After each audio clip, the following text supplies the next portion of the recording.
Hi, everyone. Welcome to another edition of the Sfarim Chatter podcast.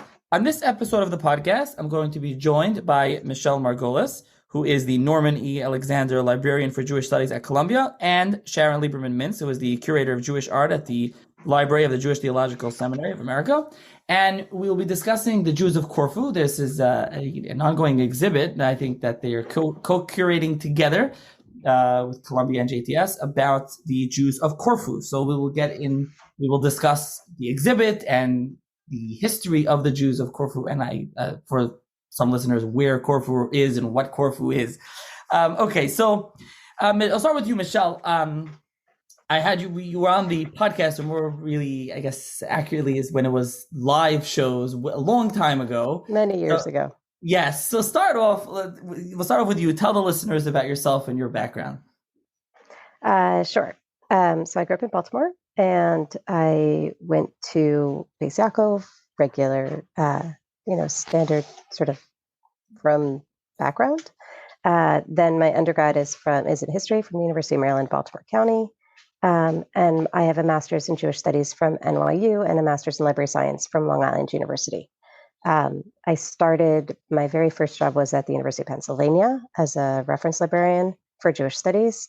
And now through a series of just wonderful events, I am here at Columbia curating their amazing Judaica collection. Okay, so now, Sharon, I'll turn it over to you if you can tell the listeners a little bit about yourself and your background. Sure. I'm Sharon Liberman Mintz. I grew up in Manhattan and attended Barnard and Columbia Graduate School. I am the curator of Jewish art at the Library of the Jewish Theological Seminary, where I've been for 36 years, which is just wonderful. Wow. And I am also the senior consultant for Judaica at Sotheby's, heading up their rare Hebrew book and manuscript department. And I've been there for 26 years. And it's been an exciting time because I've been working on exhibitions, publications, both at JTS and elsewhere. Your listeners may remember the Printing the Talmud exhibition at Yeshiva University, which was one of my finest exhibitions, I think. So agreed. It's a beautiful one. Okay, so let's talk about this exhibit. Why do an exhibit on the Jews of Corfu? How did this exhibit come to be? So I'll jump in if I may. So when I started at Columbia in 2010, I immediately wanted to learn about the collection. It was a relatively little known collection. I am the first librarian for Jewish studies here, exclusively dedicated to Jewish studies. And so I wanted to do a deep dive. And I started to read a lot of the materials that had been written about manuscripts, various items in our collections.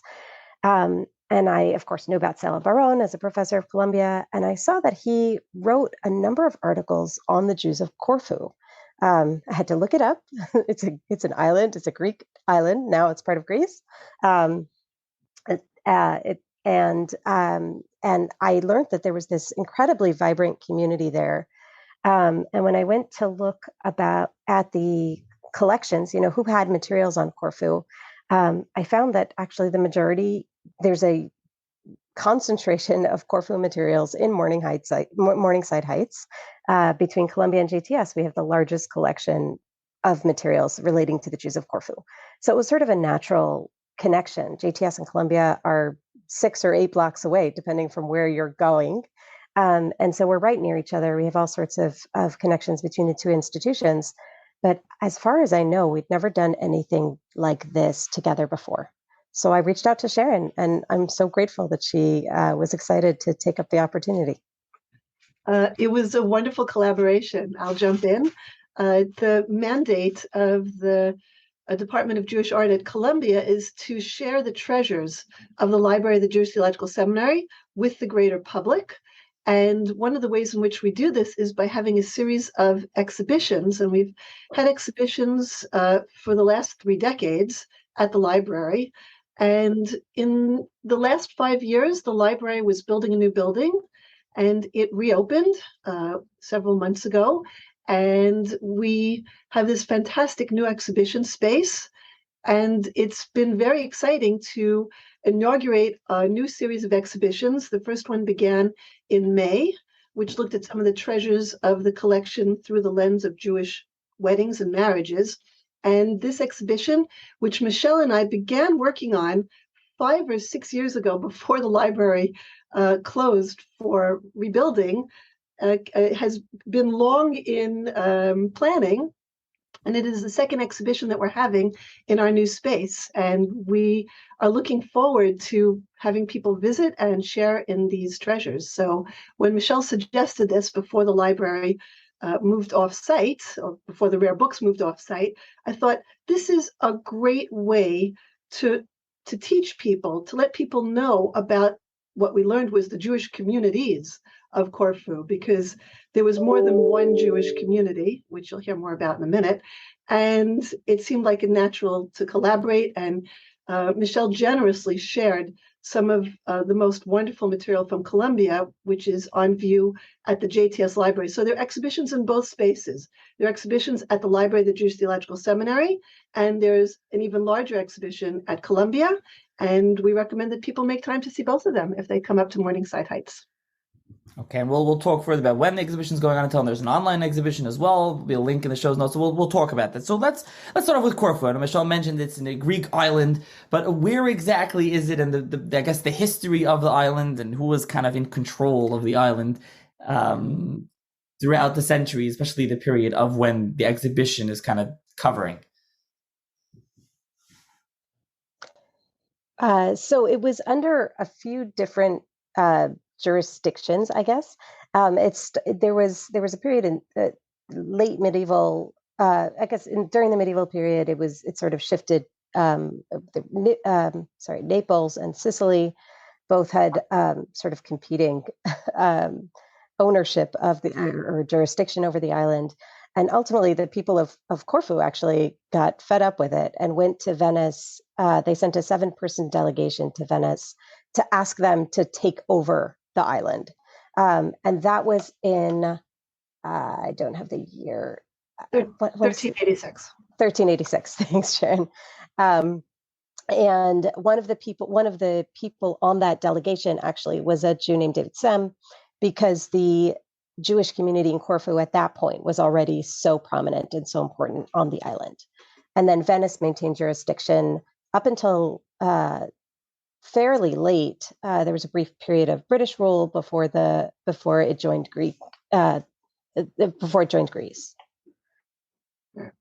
there were 400 years where the island of Corfu was under Venetian rule, and it was really an interesting moment, because people think of Corfu as being part of Greece, but actually it really fell under the cultural sphere of Venice. And a lot of the items in our exhibitions reflect the Venetian influence on the Jews of Corfu. Yeah, we'll talk more about Venice. I mean, mainly for those listening, Venice was a republic for a while, right? Venetian Republic. It was kind of a city-state. It wasn't just a city in Italy like it is today, just to clarify. So let's talk about the Jewish community of Corfu. I mean, what kind of community, what kind of minhagim did the Jews of Corfu have? So it's communities, and the plural is important because that led to some interesting back and forths. There was sort of what we tend to call the native community, or the Greek-speaking community, which was Byzantine, which had come initially from the East.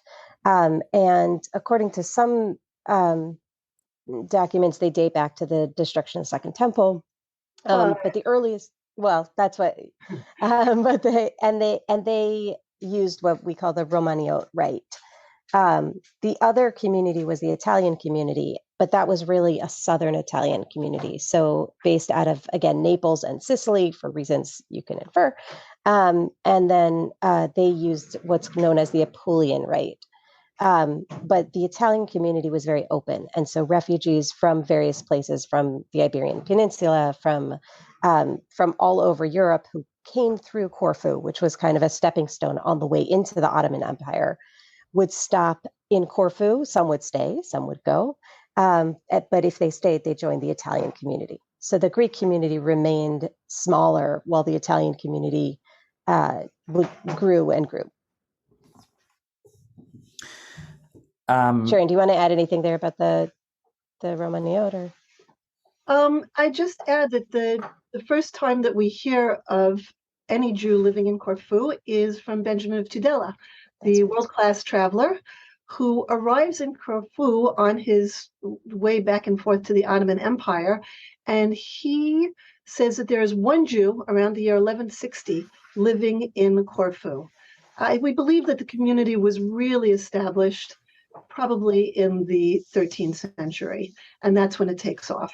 And the reason that we call them Romanio Jews, or they call themselves Romanio Jews, is because they were coming from what we consider nowadays a geographical sphere known as the Byzantine Empire. But the Jews and the inhabitants in those days actually thought of it as the Eastern Roman Empire, and they call themselves Romans. And so it's not really surprising that the Jews call themselves Romani, and the minhag is the Romani or Romaniot rite. It has nothing to do with Rome of Italy, but has to do with the Byzantine sphere.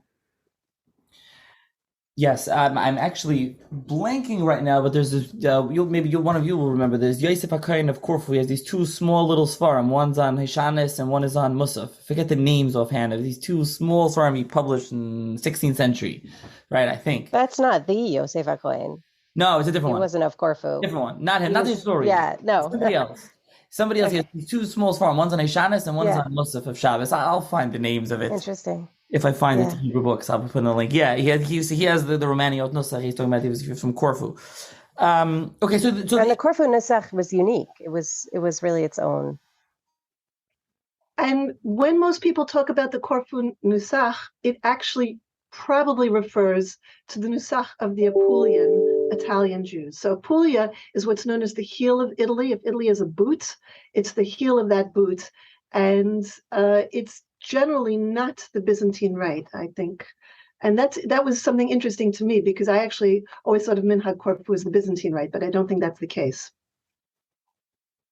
Okay, so what was the Jews' position in Corfu? I think under Venice they have to wear a yellow badge. Was there a ghetto there? What kind of and what kind of positions were they in the in their? I mean, both communities. I guess just in this one, I guess the Jews would all be the same in the communities for this. Yeah, actually, they won't be the same. So it's a great question because even though the restrictions in Venice were much stronger, Corfu Jews sort of were better off. Part of it was because of their long history there and their deep connections to the community. But also, and I just learned this this week, actually, I'm still learning about this. When they went to Venice, they made certain they agreed on certain things with the Venetian government, and one of them was that they wouldn't have certain restrictions. And so when certain things came up, like the yellow badge, like the Jews being expelled from Venice, which they were, that did not then apply to the Jews of Corfu. And we have a couple of documents on display in the Columbia piece of the exhibit about this whole discussion. Should the Jews in Corfu have to wear the yellow badge? Should they have to be expelled? And in both cases, the answer was no, partially because of these pre-existing agreements. And then as far as rights, the rights could have been different. And we have a document that's on display at JTS at JTS and at Columbia, that discusses this, where the Greek community started getting very concerned because they saw the rapid growth of the Italian community. And they were afraid that the Italian community would sort of overpass them and overshadow them. And so they went to the Venetian Senate and they said, we'd like to have documentation and rights because of seniority, because we've been here for hundreds of years longer than the Italians had. Now, if you go to Italians to try and argue against Italians, you probably won't win. I think that's true for any group.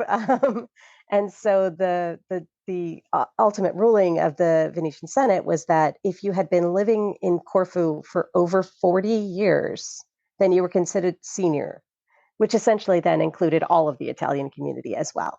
The Italian community was thrilled by this judgment. We have a copy of the judgment itself at Columbia, but because they were clearly proud of the judgment, they rewrote the entire judgment in an illuminated manuscript on parchment with all sorts of just extensive illustrations, clearly showing how proud they were to be able to have this position, which was equal to the Greeks. Yes. But essentially their rights were not impacted at all, notwithstanding the fact that the Greeks were the ones who brought the initial case. So there was some tension within the two communities because of things like this as well. But you see that documented within the objects on display. So you mentioned like manuscripts over here. I mean, so a question about the exhibit. I'll kind of go back and forth. The exhibit and the community is in the exhibit is a lot of manuscripts, letters. Are there any printed works? What kind of is included in the exhibit relating to the community? So this was something that was really interesting for me to dwell into.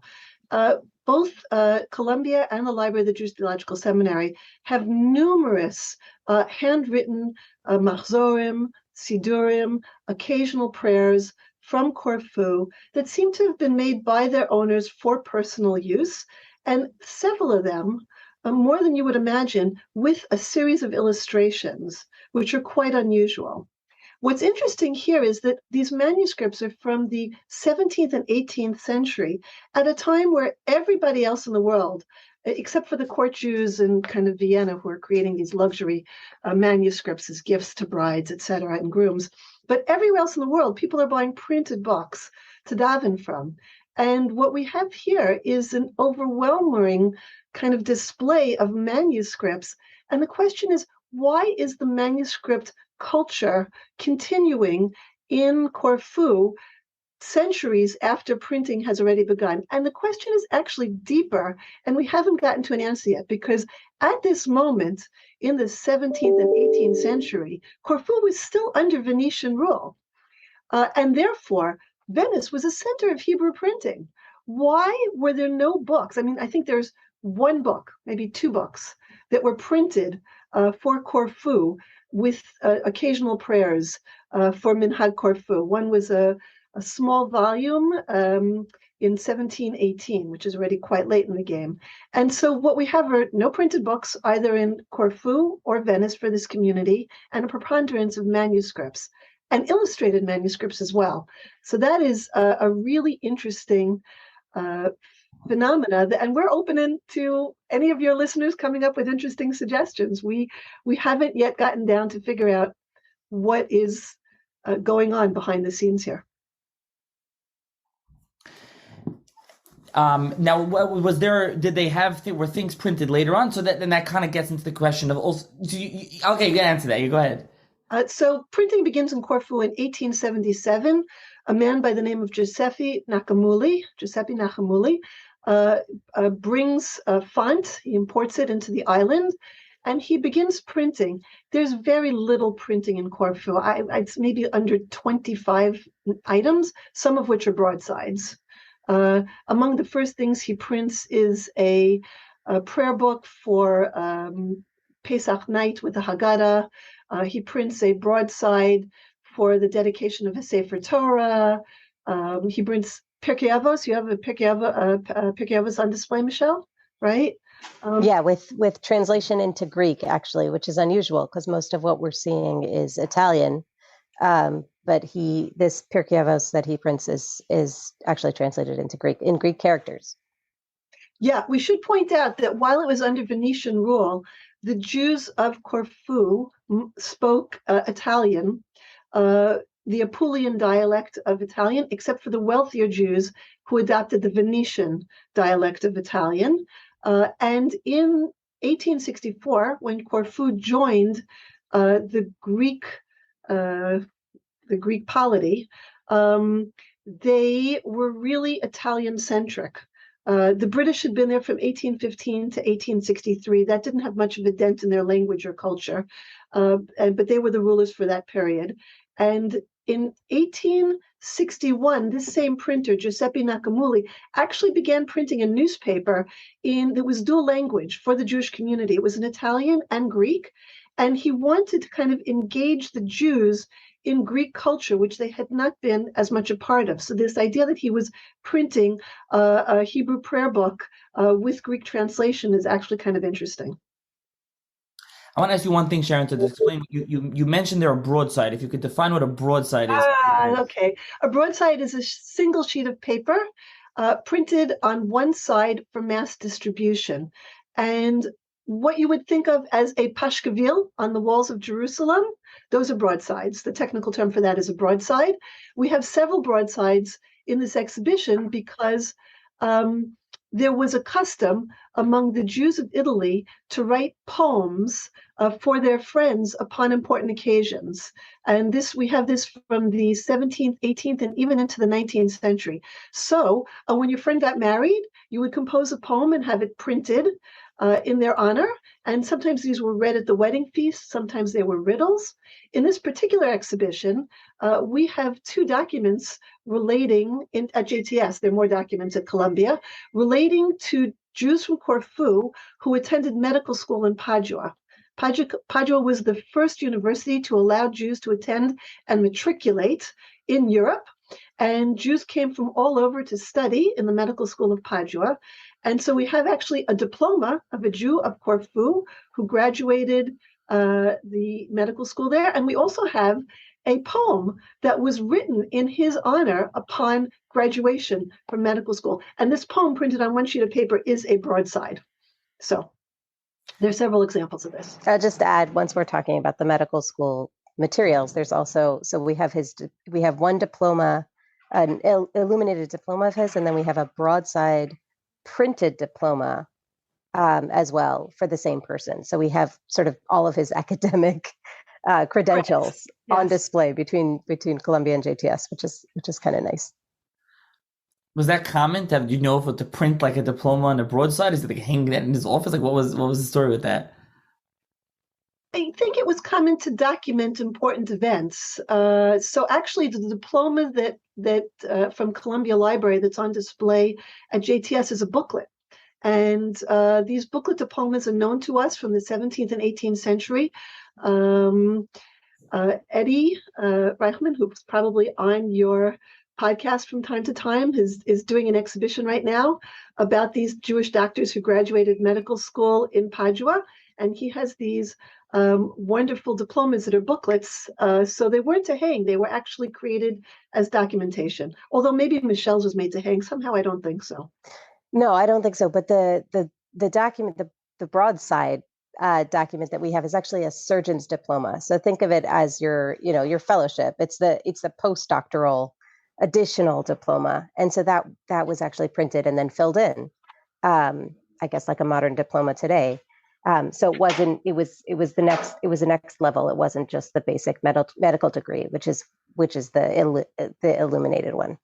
Yeah, the diploma was for a Menachem di Natan Azar, and that was from 1761. But the poem is from somebody else from Corfu, and that was 1760s, if I remember.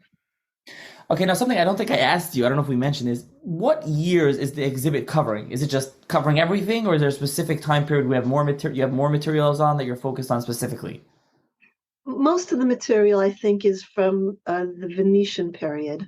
The earliest document that we have is from Columbia, and that's the 1674 kind of document which confirmed the rights of the Italian Jews.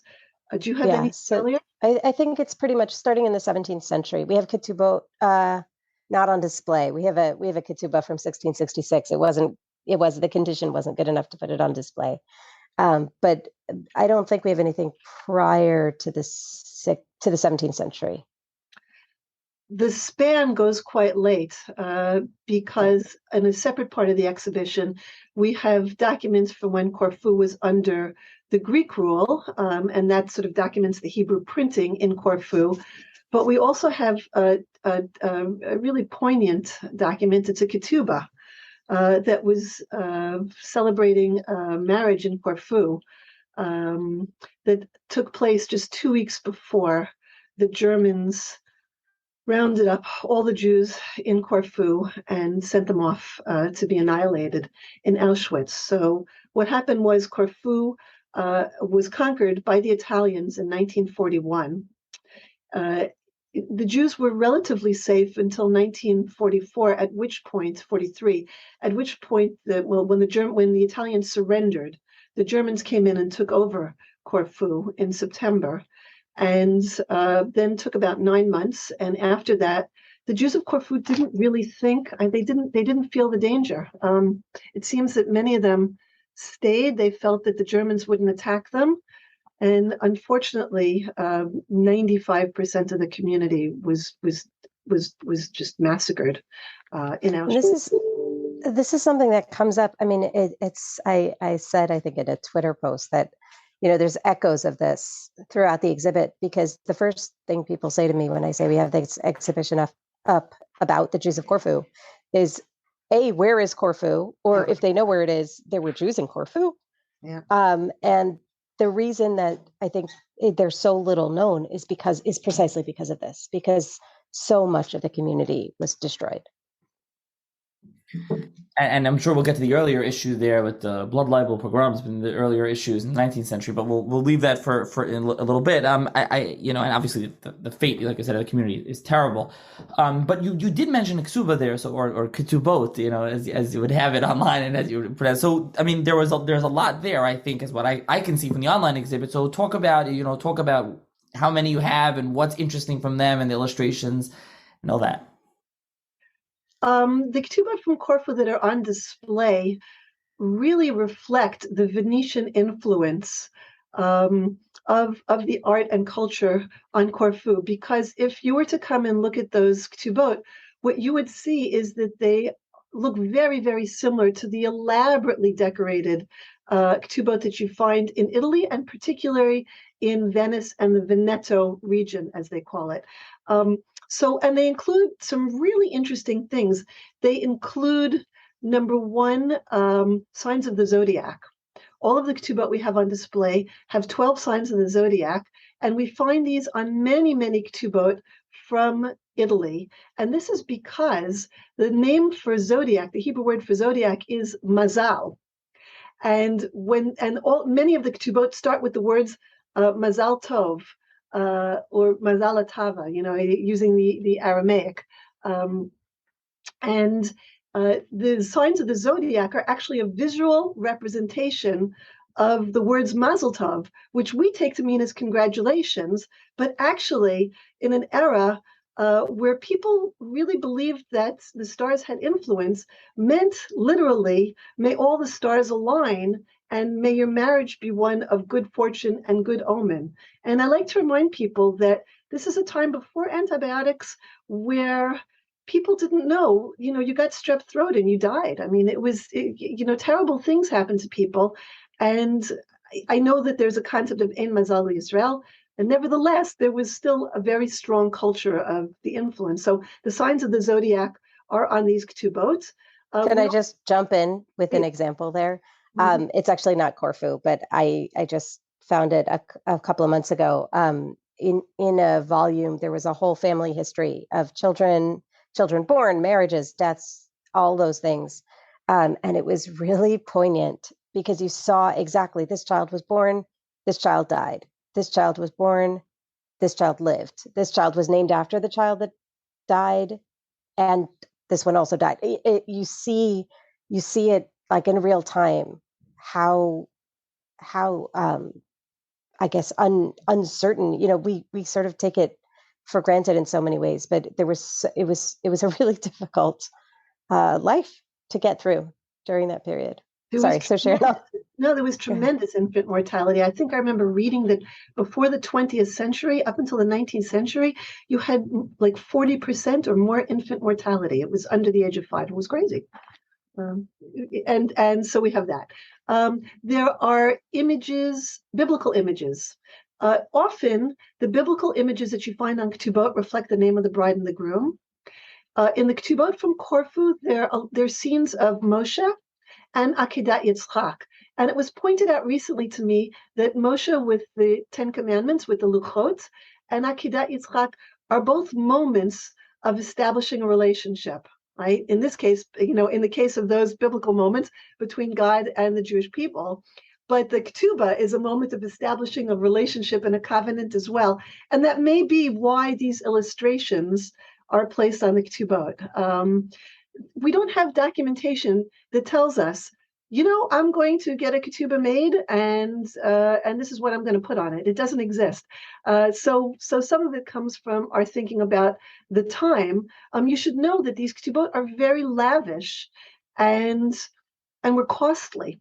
And we know from Italy that the rabbis actually were not all that excited about how much money people were spending on ketubot, and they slapped sumptuary laws on them. You could only spend 15 prachim, 15 florins, on a ketubah in the 18th century, according to the sumptuary laws.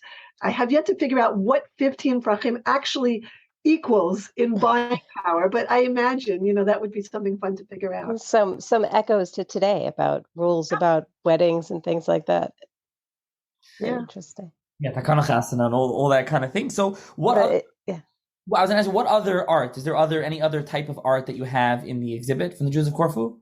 I want to, before we move on from ketubot, I want to just point out a couple of additional things. First of all, we're having a lecture this week by Dr. Shalom Sabar. He's coming on Thursday, and it'll be live streamed as well, to talk about the ketubot and the unique art and the unique style of the ketubot. There were some very interesting aspects specific to Corfu, one of which I'll mention here, and perhaps the rest you could come to the talk to hear about. But they dated their ketubot not only from creation, but also from the destruction of the temple. And so they took Imlo Alas Yerushalayim al Rosh Simchasi very literally. So they had the date from Anno Monday, for the creation of the world, and then also from the destruction of the Beis Hamikdash. And actually, one of the ketubot, which we don't have on display here, but which we have at Columbia, it's in the online exhibit, has an image of the Beis Hamikdash literally at the top of the ketubah, because that is how you raise up Yerushalayim al Rosh Simchasi. So so that's something that we see really throughout this commemoration, this really feeling the destruction of the temple.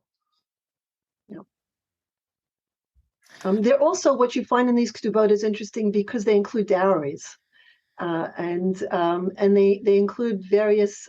Some of them include not only the text of the ketubah, but also the engagement contract, and the Tanaim are quite interesting as well in some cases. There's one ketubah there which has 5 different points, and one of them is that if the husband becomes very sick, and reputable, knowledgeable doctors agree that he is very sick, he has to give his wife a get, so she won't be subject to yibum or chalitza. So there's some very interesting customs in this. Now I just want to back to the question of art. So what other art is in the exhibit? So this was an interesting phenomena which actually has not been fully researched yet. In the prayer books that I referenced earlier, there are a series of illustrations which we find basically nowhere else, in no other Hebrew manuscripts. And the illustrations are of figures from Nevi'im, and they include images of Shoftim, and particularly a whole cycle of images of Shimshon. We don't have this anywhere else. Shimshon figures very, very prominently in the illustrations, so much so that we have one prayer book that's illustrated with these illustrations from 1692, and we have another prayer book sitting next to it from 1760 with the same cycle of illustrations. David and Yonatan, Yehoshua. There's an image of Shemesh Begivon Dom. You don't see this anywhere else. Manoach and his wife, Shimshon killing a lion with the jawbone, carrying the walls, the doors of Gaza. Yep, of God. Yeah, a very, very unusual cycle of illustrations. And what's particularly interesting is that these illustrations have nothing to do with the text. The texts are a group of texts which seem to be unique to Minhag Corfu. And it is various sayings and pitgamim that were recited on the Shabbatot between Pesach and Shavuot after the reading of Pirkei Avot.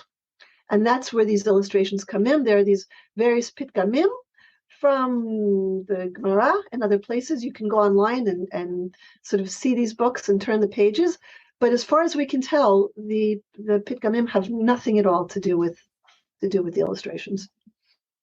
We don't know. And the Pirkei Avot, I mean, we're going to go off of illustrations again, but you keep seeing items related to specifically Pirkei Avot. We have the printed version that we mentioned earlier. We have a manuscript version that was written for children with a translation in Judeo-Greek from the late 19th century. So it was written as part of how to learn how to read Hebrew, how to understand Jewish texts. And we have two of those. One is Shir HaShirim, and one is Pirkei Avot. And then we have these prayer books that include prayers specifically connected to Pirkei Avot. So that seemed to have been also a special piece of the liturgy there. I think what's interesting is the way in which they held on to their tradition and maintained their minhag for hundreds of years. This group of Pitgamim were printed in 1718. I think the book is called Leket HaOmer. It was printed in Venice, not in Corfu. And it's interesting to me, Michelle, do you know that in the book of Pitgamim, you don't have Pirkei Avot? It's just what we say after Pirkei Avot. Right. And that's the same with the Columbia manuscript at JTS, the little one. Yeah. It's Achar HaPerek. Yeah. It's what you say after you say the Perek. The assumption is you know the Perek, yeah. Yeah, we don't need to give you that. It's interesting.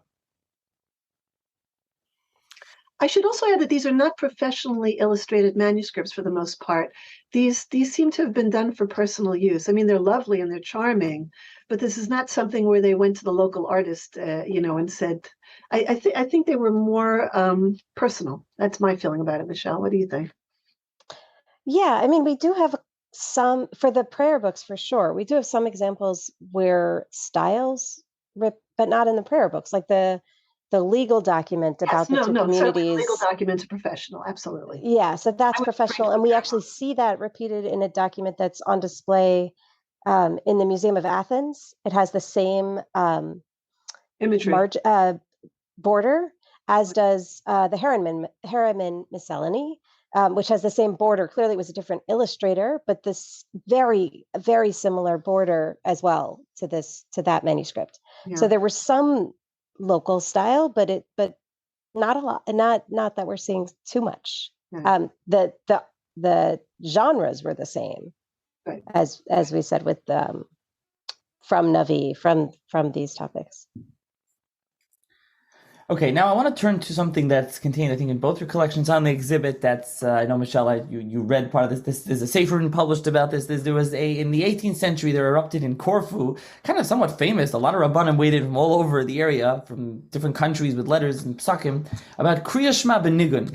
So singing krias shema, not musical instruments. This is before Reform. This is just singing krias shema with a nigun, with a tune. And this was kind of a controversy erupts. I'll talk about the sefer that was published, but Michelle, we want to talk about the story. What happened? Who was involved? What were the players? What was going on? And then the materials that are in the exhibit from this controversy. Yeah, sure. And thank you, Nachi. You alerted me to this book, which you'll mention, which was incredibly helpful on the controversy. So we have two printed volumes. There are two printed volumes known. Columbia and JTS actually both have the Venice edition. There's also a Salonika edition.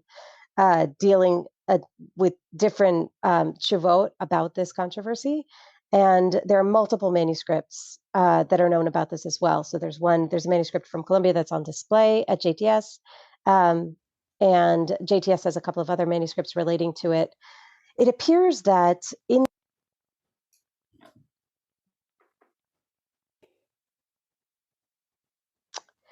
the Italian shul in synagogue in Greece was I say that now carefully as was pointed out to me, nobody in Greece, neither the Italians nor the Romaniot, would have called it a shul, because that's of course an Ashkenazi term. So we can call it a scuola, we can call it a synagogue, but let's be accurate here. So it appears that one Eliezer de Mordo got up. He was the chazan. He got up and he started singing Kriyat Shema on a holiday or on Shabbat with a tune. It may have been choral, there may have been others singing. It's not exactly clear what it is that he did. But Elia Cohen and Chaim Shabtai Cohen got up and said, you are absolutely not allowed to do this. You may not sing Krias Shema in shul in this way. Now, from what I've seen, it appears that the song was the same tune that was used in a non-Jewish context. So that may have been part of the problem, but definitely not the entirety of the problem. And they reached out to rabbanim all over Tzfat, Salonika, Padua, Yerushalayim, Venice, all over, really, who weighed in on this issue. And we see actually initially, I think it was the Rabbanim of Salonika agreed with Eliezer de Mordo that it should be allowed. But then they came around to Elia Cohen's position. So it was sort of a very big back and forth, again, to the point that Elia Cohen, who was the anti-singing rabbi, published this volume of tshuvot about why it's not allowed in Venice. And then Eliezer de Mordo published a volume on why it should be allowed in Salonika. And so we're talking about, it's not inexpensive to print something, but they're taking this incredibly seriously. And this was in the 1750s, really 1754, 1753, 54. Yeah. And ultimately the end of the result was that Eliezer de Mordo had to sign in front of a Christian notary that he would never sing Krias Shema in shul again. In shul, I did it again, in the synagogue again. So it's just a fascinating discussion. It's one of these cases where it was about the halakha. It was about it. So many people got involved. What is the question? And you can think of some of the cases that come up today where, a lot of rabbanim weigh in on various issues. I mean, you could talk about shetels, you could talk about bugs, you could talk about whatever it is. But these are things that many, many people then weigh in. And ultimately, there's a decision made. Sometimes it's not a universal decision. In this case, it seems that it was a decision that was accepted by all parties. And what I'd love to point out here is that notwithstanding this really strong debate, when Elia Cohen died, Eliezer de Mordo actually wrote a poem, an elegy, Nefla Teret Roshenu, all of this memorializing Elia Cohen. So he clearly still had deep respect for him. And we have that in a manuscript. It's not on display at Columbia, which is kind of a nice end to this, what could be just a really contentious debate. And clearly it wasn't terribly contentious. Although in the moment, reading some of the documents from the moment, it was pretty strong, how they described each other and their knowledge and things like that. But it seems that it was resolved ultimately. Yeah, and there was a number of rabbanim involved. I don't know. I think there's a list here in this. There's like 40, 50. I don't know. There's some that people might know. Is Sharon Romanin. It was the Talmud of the Ramchal. Rabbi Yaakov Chazak, I think 40 was also with the Ramchal. I'm just throwing out names people might have heard of. There was many all over the place. Many more. I'm not gonna. I think of David Pardo was involved. Chassid David, the famous David Pardo. There was many rabbanim here. So there's a sefer that's published with like an 80-page introduction called Vayishma Kaili.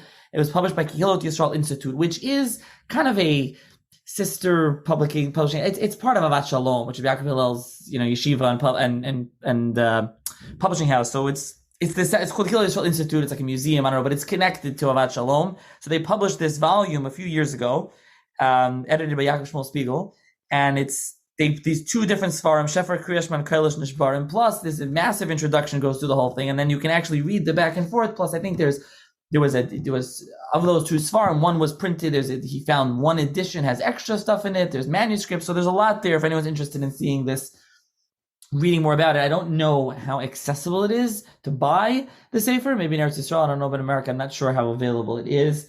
But if anyone is interested, that's what it's called. Vayishma Kaili. Actually, Pulmus al Krias Shema benigun bebeis haKnesset shel Kilas halei talki b'ai Corfu. So that's how the full title.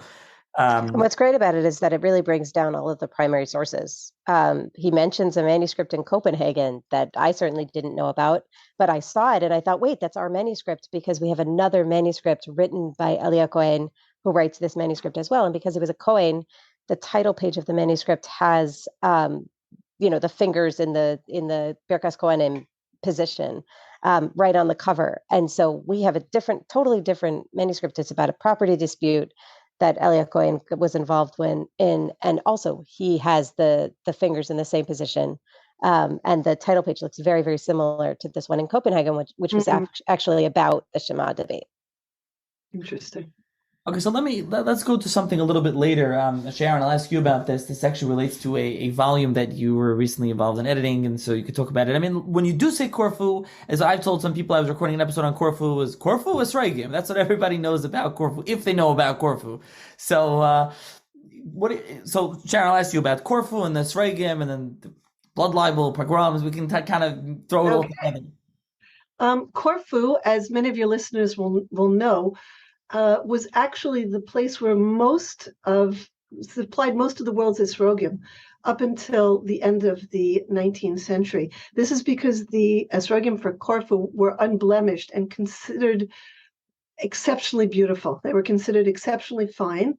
And the situation was that there were Christian farmers who grew the esrogim both in Corfu and in the Greek mainland, not far from Corfu, a place called Paraga, I think, and one of the towns there. And these esrogim were then brought together by the Jews of Corfu, who sent them up to Trieste, and from Trieste they were dispersed to all the communities. There was some controversy back and forth already in the middle, the second half of the 19th century, that kind of looked at these esrogim and said, it's impossible that they should be so beautiful. They must have been grafted. Are these really kosher? So there was some rabbinic discussion back and forth about whether the esrogim from Corfu were kosher, and it was decided for the most part that they were. But in 1891, a terrible tragedy befell the Jews of Corfu, because in April of 1891, the body of a Jewish girl was found murdered. And the island of Corfu, which many of the people there had seen the Jews flourishing and were a little bit resentful about the growing sort of commercial abilities of the Jewish community, started spreading rumors that this girl, Rabina Sardna, was murdered in order to use her blood for Passover matzahs. It's a terrible thing. It's sort of a twist on the standard, like adding insult to injury. She was a Jewish girl, and as blood libels went, usually they were accused of killing a Christian child. In this particular case, some of them actually said, oh, well, really, it was a Christian child that had been adopted by this Jewish family. There were all kinds of rumors flying around, and the Jewish community, the area where the Jews would live, was ransacked. More than 20 Jews were killed. The violence went on for weeks until the British Navy, which was stationed outside of Corfu, appealed, kind of said to the Greek government, you need to fix this, you need to stop this, because Corfu had been under British rule, so the Navy was still around that area, even several decades after British rule had ended. And in fact, the Greek government, after an inordinate amount of time, stepped in and stopped the violence. This so shattered Jewish life there that it's, 1,000 to 2,000 Jews and a large number of the Jewish community immediately fled within the weeks after this blood libel of 1891. And they went to other countries. They went to the Ottoman Empire. Some went to Egypt. Some went to Manchester. Others went to Italy. And the community was really laid waste. As a result of this backlash, Jews around the world felt that they needed to punish Corfu because it was the Christian farmers who were growing the esrogim, and they started a boycott against the esrogim from Corfu. And word of this boycott got around, and we have in the exhibition this incredible pamphlet that was published by Ephraim Dinard. Ephraim Dinard was a very interesting personality. A man of many opinions. Many opinions. He was the most important book dealer in America. He was responsible for amassing collections and then selling them en bloc to JTS, the Library of Congress, Harvard. Columbia was his first sale in the U.S. Columbia. He came from Latvia, from that region of Europe, and came to America and began book dealing. But he also he lived in many places. But one of the places he lived in, Newark, he established a press and published this polemical book saying you should never buy esrogim from Corfu. So this had a lot of influence, and it was also at a time when esrogim were planted and beginning to be marketed by the Yishuv in Israel. So there was this idea that perhaps we should be turning to other places. The Jewish community of Corfu actually suffered because they made money on the esrogim, and they were not all that excited about this blacklisting of esrogim from Corfu, but that is what happened in 1891, 1892. Now, I know it's not the exhibit. You want to reference, though, the volume that you edited now about the esrog, and this whole story is written up. There's an article on this in there, right? Yes. Constanza Kolbe wrote a wonderful article in a new book that was just published, and it actually reached the United States this past Friday. And it's called Be Fruitful, The Art, History, and Culture of the Etrog. And it is a collaboration between myself and Dr. Josh Duplitsky and Warren Klein. Josh is a professor at the University of Pennsylvania, and Warren Klein is the director of the Museum at Temple Emmanuel. There will be an exhibition on this subject of the esrog next year in fall of 2023, but the volume is out, and we hope that it will be for sale on Amazon, and hopefully we'll be able to put it in Eichler's and maybe Westside Judaica and Beagle-Eisen. We're working on this right now because we know it's a very timely moment, but actually it looks at the art of the estrog and also the halakha. Were there any, I don't know, this is like how specific this is to the exhibit, were there any famous Jewish people, any rabbanim, any other ones from Corfu? Sharon, you do that one, and I have somebody else to talk about. So you can start with the exciting one. I think the most famous name that will resonate with people is the Abarbanel. The Abarbanel ends up in Corfu for about a year, and this is because when he was expelled from Spain in 1492, he landed in the kingdom of Naples. And Naples was a fine place to be until it was sacked in 1494 by Charles VIII of France. Naples was under contention. Different rulers claimed it. And the Jews of Naples were not all that comfortable because you had marauding armies. And so the Abarbanel picks up and he goes first to the island of Messina, Sicily, with the royal family from Naples, actually. And from there he travels to Corfu. And when he's in Corfu, he begins to write his Perush on Yeshayahu and Treasar. And he's writing in the summer of 1495. And then he continues onward. But there's a really fantastic story where he gets to Corfu and someone hands him back his manuscript of his Perush on Dvarim that he had written but wasn't published yet. And he couldn't believe his good fortune because it had been sacked when he was in Naples and lost to him. And then 3 years later, he receives it again in Corfu, and he was quite pleased about that. He doesn't stay in Corfu long. He goes on to Apulia and then eventually to Venice, as everybody knows. But I think he's probably the most famous personality that people will connect to when they think about who was in Corfu and spent time there and wrote Perushim while he was there. So when I started to, I love this story, that story from the Abarbanel. When I started to do research on what we had in our collection on Corfu, so I put Corfu and whatever other filters into to get it to Hebrew manuscripts or whatever it was into our catalog, and I kept coming across this David ben Chaim of Corfu, who's also known as the Mahardach. But he was much earlier than all of our materials. He died in 1530. And so I didn't know much about him. I know that there were tshuvot about him. I looked him up, I looked up a little bit. There was a famous case with an aguna where he was actually very machmir. That was discussed in some tshuvos. But I didn't find very much. it appears that he was a rav in Corfu at a certain point, possibly part of a yeshiva in Corfu. It seems that the Zichron Aron published his tshuvos, and at the beginning there's sort of a biography about him that I just learned about this week. So I haven't done a lot of reading there. My go-to person on people who write tshuvos just told me about it a couple of days ago.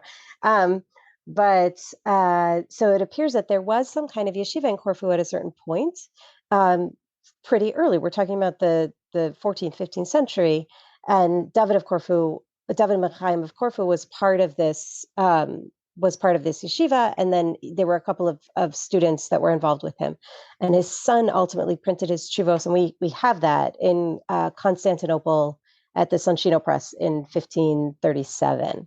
Mm-hmm. But again, there's more research to be done, and I think that's really a factor that applies throughout this exhibit. Absolutely, this wasn't an exhibit for us to say, "Oh, we know so much about this. Here's all of our deep knowledge." We do. I mean, we've done a tremendous amount of research, and I think we could say that we know a little bit about Corfu at this point. But really, it's that there's so much more to be done, and there are multiple dissertations waiting to be written in both of our stacks. We'd love to have people really dive deep into some of the research here. And actually on the online version, I put together a bibliography of everything that I know that's been written about Corfu, so that people have a starting point. But there's really room for research. And actually Sela Baron writes in his big social history that in I can't remember if it's in a footnote, but there's so much work to be done, and he writes out about a lot of things, but in this case there is still so much work to be done on Corfu. So I think anybody who is looking for a dissertation topic or just something to research further, there's a lot there. Yeah, I forgot about the Radach. You're right. That Zichron Aron published an edition of his tshuvos. Of his tshuvos, yeah. Yeah. You mentioned, I think Pearl Herzog, who I had on previously about her father, Tovia Preschel, right? She was Pearl Preschel at that point. I think she wrote her dissertation on the Jews of Corfu, but it's a while ago. Yeah. Yeah, I think it was in the 70s. And Sela Baron wrote 3, 4, 5 articles, something like that, in Hebrew and in English on Corfu. Fabrizio Lelli has written a number of pieces on the liturgy of Corfu. And there are quite a few, actually, articles in Greek on the more modern community. What I think is difficult about studying Corfu, of course, is that if you go to Greece, it's not Hebrew characters or Roman characters. And so you have to learn an entirely new alphabet to go through some of the archives there. So it's a little bit harder, but the earlier materials, a lot of that is Italian and Hebrew. So there's, there are barriers, but there are also ways to get into it, I think. So before we get to want to ask you a little bit more about these other sources where people can check out, but were there any other particular things for either of you, Sharon or Michelle, any other particular interesting things in the exhibit that we didn't get to that you want to mention? We covered a lot. I was particularly struck by the continuity of tradition, both visual tradition in the arts and the textual tradition. I think that was kind of interesting. And, I actually tried at one point to get a graduate student to come and work on some of these, because as Michelle mentioned, Corfu falls between many different spheres of study. It's under Venetian rule for 4 centuries, but the Jews studying Italy don't necessarily study Corfu, and then it joins Greece, but the Jews studying Greece don't necessarily study Corfu either, and so it's kind of nishta hin and nishta her. And the Library of the Jewish Theological Seminary welcomes scholars. We're open. The rare book room is open. People ask, "Have you reopened yet?" Yes, we have. People can come. It's a beautiful space. I highly recommend it. Nice space to work. Make appointments. Study the rare books. We're really there for you. So. Yeah. And a lot of these materials are now available online, both between JTS and Columbia. We've digitized entire volumes Yes. that are available also for remote use. One of the things that I don't think we mentioned was this question of slichos. We have all sorts of penitential prayers in the manuscripts. And it's, there's something also to be done there, I think, a little bit more. Illustrated also with really interesting illustrations. There's one, it says, it's called Sefer Zachor Brit, which calls itself, it says it's for Shovavim, it's for the time of Shovavim. Right. And it's slichos essentially, but it has all of these illustrations, unusual illustrations, people sitting at a table, a donkey, all sorts of things in the margins surrounding the text. So again, there's so much work to do on the art, on the text, on the liturgy, on, and then just on the basic history. We have pinkasim that talk about pigeon shvuyim. So it was during, in that period, you had Adam Teller on, in that period after the Khmelnytsky massacres, after Tachvatat, where Corfu was also involved in redeeming captives from Constantinople, and various other things that happened in the community. So we have so many different angles to come at it with the resources that are available now. I think that was what was most interesting, the way in which there were so many different cultures in Corfu and aspects in which you could look at the community, and that made it very exciting. Okay, so you mentioned that we mentioned a couple different things people can read if they're interested, and you said online there's the online bibliography. So let's talk about the exhibit. Where is the exhibit located? When can people go? Anyone interested? When is it going to be until? And then the online exhibit information as well. Sure. So the exhibit is in both places. As I said earlier, we're only 8 blocks away, so you can go between one and the other. The hours are a little bit different. Columbia's open from 10 to 4, Monday through Friday. JTS is open a lot later, but not on Friday. What are the exact hours for JTS, Sharon? I think it's 8 to 7 at least. Yeah. Yeah. So it's really a full day. Yeah. There will be some other times there, and I'll send you the link, Nachi, also to the blog post that's sort of the roundup of all the events around the exhibit.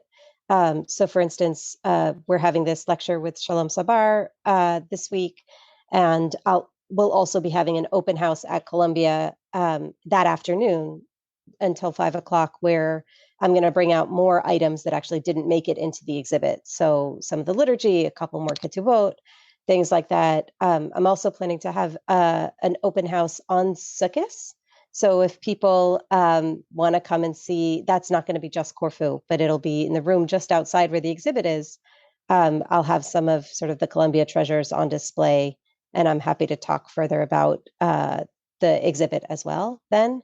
And then there are, I think, 6 tours at JTS that are possible. We're also doing a Zoom lecture with the conservators who worked on this exhibit. The amount of labor that went into allowing the ketubot especially to go up on display, we're talking about hundreds and hundreds of hours. We hired a separate conservator for 9 months to work on the Columbia ketubot. There are a total of 10 on display, and it's a huge amount of work, requiring all sorts of knowledge of chemistry and history and deep science. In order, it's quite amazing. So I'd recommend taking a look at some of the other events that we'll be planning as well. Okay, so you said on Sukkot, so this is like a Chalamoid trip. People will still be open then? That's why I did it on Sukkot, so that if people want a Chalamoid trip, I don't recommend bringing small children. And at this point, Columbia requires full vaccination, which means 2 shots, in order to enter the building. I don't know if that will change by then, but there's a link to register. You do need to be registered because I need to have your name in order for you to get into the building. But yes, everybody is welcome to come for their Chalamoid trip.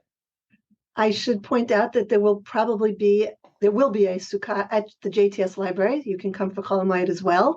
And to enter the JTS library, all you need to do is say that you're coming to see the exhibition, but they will ask for a vaccine card. You don't have to register in advance, but they want to see proof of vaccination. Okay, and there is an online link as well, right? There's somewhat Yes. an online exhibit where I can put the link in the show's notes, and anyone can look right now already. I'll just put that on there as well. And like you said, you'll give me any other links, any other information that you want, I'll put in the show's notes as well, and anyone can check all that out. Sure. Okay, great. So thank you both for joining me, and that was very enlightening to learn about the Jews of Corfu, and hope the listeners did as well. And at the least, everybody should go online and check out just the links, just the basic, see what's there, see what's written up. It's very interesting to see about that. And thank you very much for joining me. Thank you for having us.